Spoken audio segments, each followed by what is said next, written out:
আসসালামু আলাইকুম। বেশ অনেকদিন পরে হাজির হলাম নতুন একটা রেসিপি নিয়ে। তো চলেন আজকে তৈরি করব ফুচকা।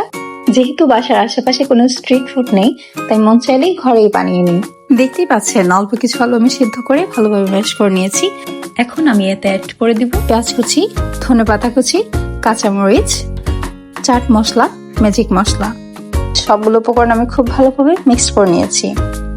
আচ্ছা, এখন তৈরি করব ফুচকার টকটা। বাটিতে নিয়ে নেওয়া তেঁতুলগুলোতে আমি সামান্য পরিমাণ নর্মাল ঠান্ডা পানি দিয়ে ভালোভাবে কচলে নিয়েছি।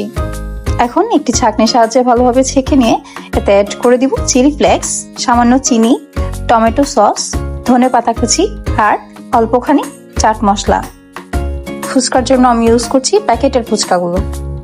ডুবো তেলে ফুচকাগুলো আমি একে একে ছেড়ে খুব সুন্দরভাবে ভেজে নিয়েছি। দেখুন ফুচকাগুলো খুব সুন্দরভাবে ফুলকো হয়ে উঠেছে। সবকিছু রেডি করার পরে এখন পরিবেশন করার পালা। আপনারা আপনাদের পছন্দ অনুযায়ী পরিবেশন করে নিতে পারেন। আমি এখানে দিয়ে দিলাম শসা কুচি, গাজর কুচি এবং সবশেষে একটি সেদ্ধ ডিম গ্রেট করে দিয়ে দিয়েছি। আমার এই পুরো প্রসেসিংটাতে অনেক কিছুই অ্যাড করা যায়, তবে আমার হাতের কাছে যা ছিল তাই দিয়ে আমি চটজলদি বানিয়ে নিয়েছি। সবাই ভালো থাকবেন, দেখা হবে অন্য ভিডিওতে। আল্লাহ হাফেজ।